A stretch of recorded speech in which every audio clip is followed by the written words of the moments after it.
প্রাক্তন বিশ্বসুন্দরী ঐশ্বর্য রায় সম্প্রতি দুবাইতে অনুষ্ঠিত গ্লোবাল উমেন ফরেন ইভেন্ট অনুষ্ঠানে অংশ নিয়েছিলেন, যেখানে ঐশ্বর্য মহিলা শক্তিকরণের কথা বলেন। যখন ঐশ্বর্য স্টেজে আসেন, তার ব্যাকগ্রাউন্ডে ঐশ্বর্যর নাম ও তার প্রফেশন দেখানো হয়। সেখানে ঐশ্বর্য রায় ও ইন্টারন্যাশনাল স্টার লেখাটি দেখানো হয়েছে।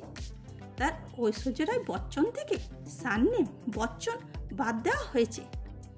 এই কারণে নেটাকর্মীদের একাংশ কনফিউজড হয়ে যান। তারা মনে করেন যে তাহলে কি সত্যি ঐশ্বর্য রায় ও অভিষেক বচ্চনের মধ্যে ডিভোর্স হতে চলেছে? যা এতদিন ধরে ডিভোর্সের গুঞ্জন চলছিল, এই ঘটনা সেটিকে আবার উস্কে দিয়েছে। এরকমই অ্যামাজিং ভিডিও পেতে চ্যানেলটিকে লাইক, শেয়ার ও সাবস্ক্রাইব করুন। আর ফেসবুক, ইনস্টা থেকে দেখে থাকলে চ্যানেলটিকে ফলো করুন। Thanks for watching.